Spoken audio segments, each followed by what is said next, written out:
Assalamualaikum warahmatullahi wabarakatuh. Selamat pagi anak-anak. Semangat pagi.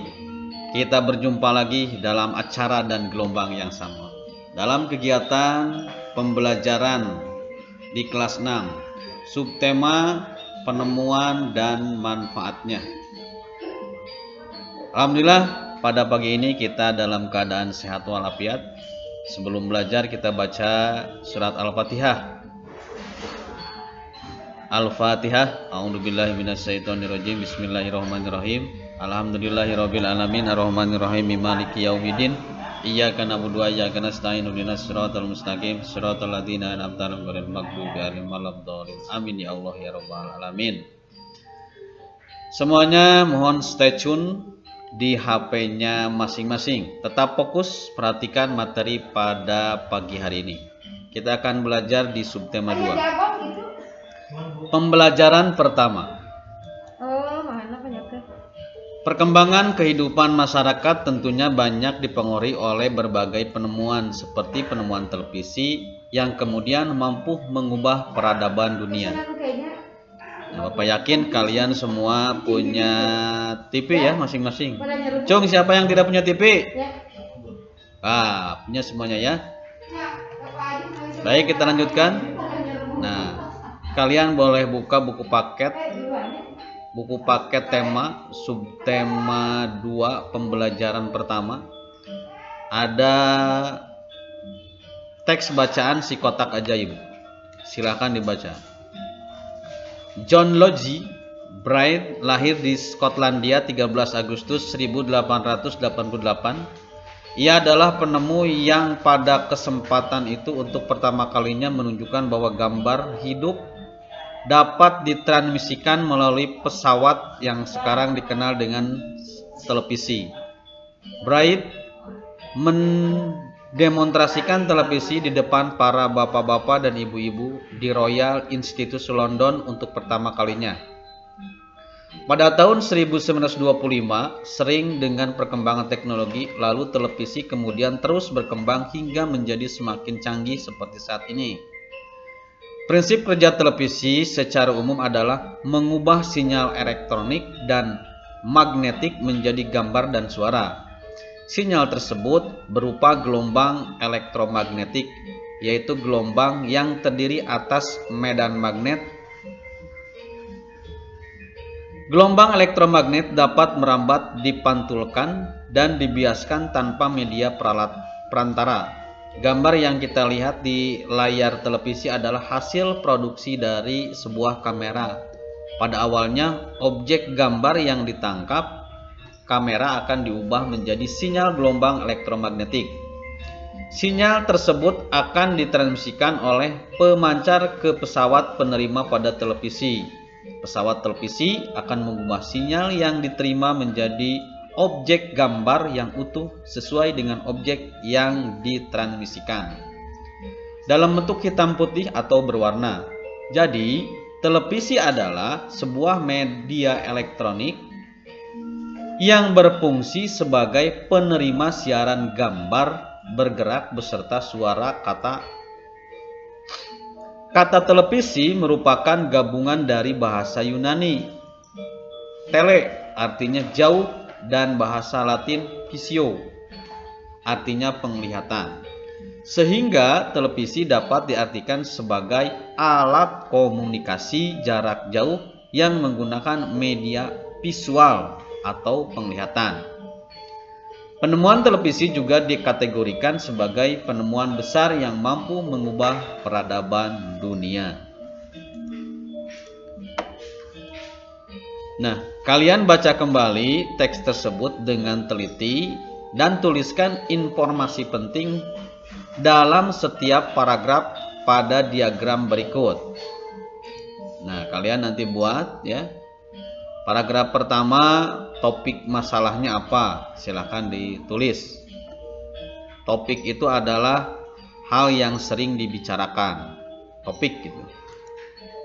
Terus yang paragraf kedua yaitu deretan penjelasnya. Jadi yang dimaksud penjelas adalah dari topik yang dijelaskan itu namanya deretan penjelas. Kalau bahasa Indonesianya ada yang disebut dengan kalimat utama dan kalimat penjelas. Kalimat utama ini dijelaskan oleh kalimat-kalimat penjelas. Baik, anak-anak, kita lanjutkan. Nah, yang paragraf keempat juga kalian tulis kesimpulan dan pesan pendapat pribadi penulis. Jadi dari teks tadi kalian tulis dalam pesannya yang ditulis oleh penulis ya. Baik, kita lanjutkan. Nah, si kotak ajaib. Tadi teks si kotak ajaib sudah kalian baca dengan teliti, dan sekarang coba perhatikan penggalan-penggalan kalimat yang bercetak miring pada teks tersebut. Tuliskan pada kolom berikut untuk didiskusikan pada pembelajaran berikutnya. Nah, kalian tulis saja kalimat yang bercetak miring ya. Nomor 1, nomor 2, nomor 3. Oke? Paham dong? Oke, lanjut ya. Santai saja. Nah, pembelajaran 1 sudah selesai. Sampai di sana. Kita lanjut ke pelajaran kedua. Mudah-mudahan penemu jam mekanik. Nah, tahukah kamu siapakah penemu jam mekanik? Nah, ini adalah sejarah perjalanan jam. Sampai sekarang jam ada yang digital ya. Tahun 1430 ini pertamanya di masyarakat Eropa mengenal jam yang menggunakan pegas. Ya, pegas. Di tahun 1656 terjadi perkembangan yang pesat dengan ditemukannya jam lonceng. Tang tang tang gitu dah. Pada jam ini sudah terdapat jarum penunjuk menit. Tahun 1920 ditemukan jam saku dan kemudian ditemukan jam tangan. Nah, tahun 1920. Jadi jam saku yang pakai rantai. Terus tahun tersebut juga ditemukan jam tangan. Jadi jam tangan ditemukan tahun 1920. Manusia terus melakukan inovasi untuk memiliki petunjuk waktu yang semakin tepat dan dapat digunakan sesuai kebutuhan pribadi sekarang. Sekarang teknologi jam sudah jauh berkembang. Selain jam mekanik, ada pula jam elektronik. Contoh jam dinding yang digital. Ya. Manusia kemudian dapat menggunakan berbagai pilihan teknologi penunjuk waktu sebagai pedoman waktu pribadi dalam melakukan kegiatannya dalam kehidupan sehari-hari. Nah, ternyata waktu ini sangat penting anak-anak. Nah, al-waktu bikasaib, waktu itu bagaikan ujung pedang. Ya. Kalau kalian tidak bisa menggunakan waktu tersebut dan menyepelekan waktu, maka sama saja kunusan pedang itu akan menusuk kalian. Itu hanya saja ya. Baik, masih stay tune anak-anak. Jadi gunakanlah waktu sebaik mungkin. Rasul mengatakan kepada kita bahwa satu hari satu malam itu ada 24 jam. Maka bagilah waktu tersebut ke dalam 3 waktu. 24 dibagi 3 berarti 8. 8 yang pertama gunakan untuk beribadah kepada Allah. Kalian beribadah ada 8 jam. Satu hari satu malam. Sholatnya 10 menit pas paket jeung wudu kali 5 berarti sajam. Nah, yang lain kemana? Ibadah bukan soal saja, bersedekah, membantu orang itu juga ibadah. 8 yang kedua ya digunakan untuk bekerja. Karena kalian tidak bekerja dalam belajar, maka gunakan 8 jam itu untuk belajar, mencari ilmu. Dan 8 jam selanjutnya untuk istirahat. Jadi jangan bergadang ya, karena bergadang tidak ada artinya. Kata Bung Haji Roma Irama. Baik, kita lanjutkan anak-anak. Jam adalah pengukur waktu yang sangat erat dengan kehidupan manusia. Dengan adanya jam, kita dapat menentukan waktu untuk melakukan aktivitas. Dengan mengatur waktu yang baik, kita menjadi pribadi yang disiplin waktu. Nah, salah satunya Siti juga berusaha untuk menjadi pribadi yang disiplin waktu. Ayo kita simak cerita Siti. Nah, kalian baca cerita Siti ini dalam teks yang berjudul jam membuat Siti tepat waktu. Itu ada di buku paket tema 3 subtema 2 pembelajaran 2 halaman 71 dan 72. Silakan kalian baca cerita Siti ini. Mudah-mudahan ini menjadi inspirasi kalian. Oke, kita lanjut ya. Oh, itu sana ada yang sedang menikah anak-anak. Jadi dalam degungan. Nah, setelah kalian membaca cerita Siti, nah, coba kalian buat jadwal kegiatan sehari-hari di rumah. Memang pada masa pandemik ini ya, pada masa pandemi corona. Kegiatan apa saja yang kalian buat di rumah dari mulai bangun sampai kalian tidur ya. Nah, Bapak berikan contoh, buatlah kolom seperti ini. Ada waktu, ada kegiatan, kolom dikerjakan, tidak dikerjakan alasan. Jadi kalau tidak dikerjakan alasannya apa? Contoh di sini bangun pagi pukul 4.30 sampai 04.40. Jadi beristirahat selama 10 menit lah setelah bangun.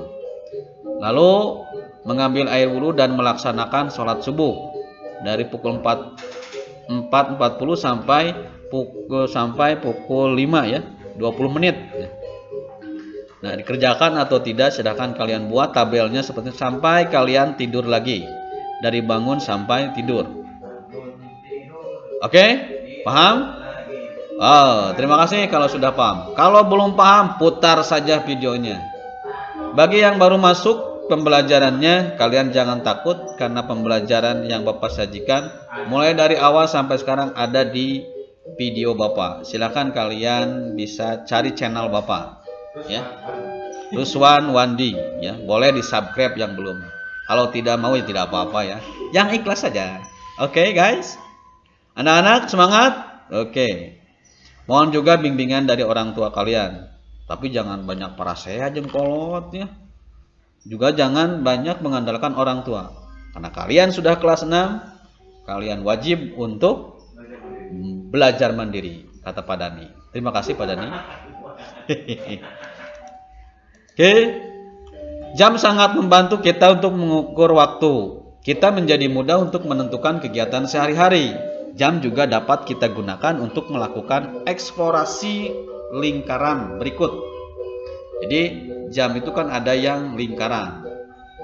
Kalau kalian perhatikan dari jam itu berputar, misalkan berputar dari jam 12 kembali lagi jam 12. Terus berputar. Nah, begitu juga kehidupan kita sehari-hari. Bangun, tidur, tidur, bangun, terus begitu setiap hari. Nah, gunakanlah waktu ini dengan hal-hal yang baik supaya kehidupan kalian ini bermanfaat baik sekarang ataupun di masa yang akan datang. Oke, kita lanjut. Nah, coba eksplorasi kalian, jam itu ternyata berputarnya membentuk lingkaran, ya. Nah, ambillah jam dinding dan benda-benda lain yang berbentuk lingkaran. Kali ini kita akan melakukan eksplorasi untuk menentukan hubungan diameter dan keliling lingkaran. Nah, setelah itu kalian lakukan percobaan berikut dengan waktu 20 menit ya. Siapkan 5 benda berbentuk lingkaran dengan ukuran berbeda, benang dan penggaris. Nah, jadi kalian nanti ambil di rumah kalian atau benda apa saja, 5 saja benda yang berbentuk lingkaran. Nah, ini salah satu contoh yang Bapak sajikan. Nah, ini ya benda yang disajikan. Lihatlah benang pada benda berikut. Nah, lakukan setelah selesai ada bendanya 5 diukur pakai benang ya. Nah, selanjutnya setelah diukur pakai benang, ukurlah panjang benang dengan penggaris. Jadi batas ukuran lingkaran benda yang kalian dapat di rumah kalian itu diukur berapa panjangnya, lalu diluruskan, diukur dengan menggunakan penggaris. Seperti contoh ini ya, spidol ini lingkarannya diukur pakai penggaris. Terus ada lem Aibon karena bentuknya lingkaran diukur. Juga ada botol minuman. Setelah selesai, Ukurlah diameter benda tersebut, pastikan cara mengukurmu benar. Jika pusat lingkaran terlihat, kamu dapat langsung mengukur panjang diameter lingkarannya. Jika titik pusat lingkaran tidak terlihat, kamu dapat mencetak benda tersebut pada kertas dan mengguntingnya. Lipat guntingan menjadi 4 bagian sama besar. Kemudian menemukan titik pusatnya. Ukurlah diameternya. Barusan ada iklan tangan Pak Dani ke sini. Jadi kelihatan ya. Kelihatan. Oke. Nah, tulislah hasil percobaanmu pada tabel berikut. Pastikan satuan yang kamu gunakan sama. Gunakanlah satuan sentimeter supaya tidak pusing ya, karena penggaris ya tadi. Nah, kalian tulis benda yang kalian tadi ambil 5 dan kalian lakukan percobaan. Benda 1, 2, 3, 4, 5. Ingat yang berbentuk lingkaran ya. Ulah nu kotak. Nah, lalu kalian tulis berapa sentimeter kelilingnya dan berapa sentimeter diameternya. Kalau ada koma-komanya kalian bulatkan pada satuan terdekat ya. Paham? Bulatkan. Jadi tidak ada koma-koma supaya lebih mudah saja. Oke. Selanjutnya, nah, setelah kalian menuliskan keliling lingkaran berapa, diameter berapa, nah, berdasarkan tabel tersebut, hitunglah luas kelilingnya. Jadi setiap luas keliling benda ini dihitung ya. Bagaimana cara mencarinya? Nah, pada pertemuan kemarin sudah Bapak jelaskan bagaimana mencari luas lingkaran. Luas lingkaran ya. Ini bukan luas keliling, maaf ini tulisannya. Luas lingkaran ya. Ada kesalahan ini diedit. Bukan luas keliling, tapi luas lingkaran. Luas lingkarannya. Oke, paham anak-anak? Terima kasih sudah paham. Kita lanjut ya. Nah, di sini selanjutnya kita akan pergi ke Tapanuli. Menggunakan pesawat ya, pesawat iyalah, pesawat duduk. Ibaratnya kalian sudah di Tapanuli. Di Tapanuli ada sebuah nyanyian khas yaitu Mariam Tomang. Mariam Tomong. Ini maksudnya Mariam Tomang. Nah, ini kuncinya kalau pakai gitar kunci D ya. Kunci C, maaf. C itu sama dengan do. Do berarti nadanya mulai dari pertama. Nih ya. Ini diciptakan oleh Guru Nahum Situmorang, berasal dari Tapanuli. Ini Conbrio. Nah, ini Conbrio ini adalah nada yang namanya not balok ya, not balok ini. Nah, ini kalau yang angka-angka ini adalah not angka. Kalau do re mi fa sol la si do itu not sol mi fa si. Jadi berkenaan dengan nada ini, cara membacanya nanti kalian bisa belajar sama Bapak Bian SPD ya. Oke. Baik, selanjutnya coba kalian sekarang akan berlatih kembali menyanyikan lagu Mariam Tomong. Gunakan waktu berlatih dengan baik.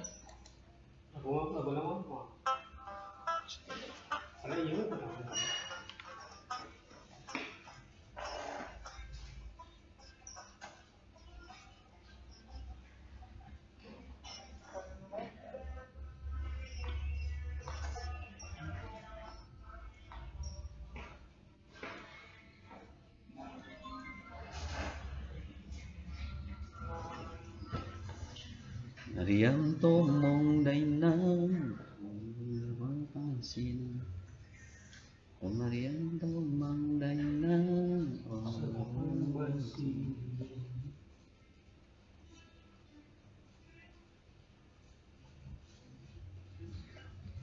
dan mading jangain panjang maditor jangan ikuti masongan dekeng